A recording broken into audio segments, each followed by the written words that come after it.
Hello friends, मी रोशनी yummy food रेसिपीजमध्ये तुमचं खूप खूप स्वागत आहे. तर काय दिसतंय मंडळी, छान दिसतंय की नाही करंज्या? अगदी छान आणि हेल्दीसुद्धा आहेत बरं का.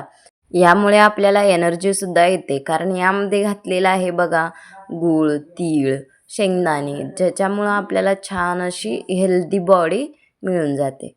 तर तुम्हाला हे झंझट वाटत असेल तर या पद्धतीनं झटपट आपण मिक्सरला छान असं फिरवून घ्यायचं, म्हणजे लगेच गूळसुद्धा मिक्स होतो.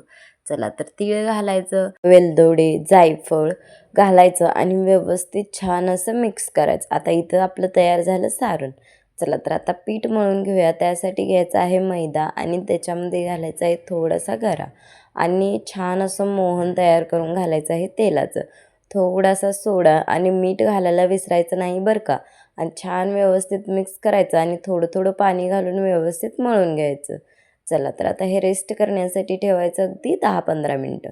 त्यानंतर बघा अगदी या पद्धतीनं छान गोल गोल गोळ्या तयार करून घ्यायच्या आणि व्यवस्थित याची पुरीप्रमाणे एक छान असं लाटून घ्यायची.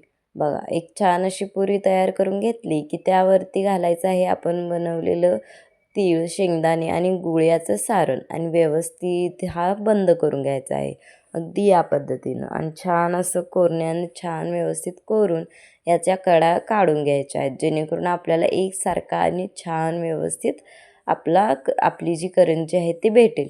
चला तर आता ही तळून घ्यायची आहे. त्यासाठी कडकडीत गरम तेल करायचं आहे आणि अगदी मीडियम फ्लेम ठेवायची आहे.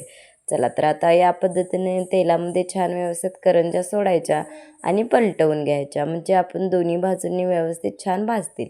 छान दिसतात की नाही? जर तुम्हाला हा व्हिडिओ आवडला असेल तर लाईक, शेअर आणि सबस्क्राईब करायला विसरू नका. चला तर मग भेटूयात अशाच एका नवीन आणि सुंदर रेसिपीसोबत. तोपर्यंत तुम्ही सर्व माझ्या रेसिपीज पाहत राहा आणि हो नवनवीन पदार्थ बनवून खात राहा.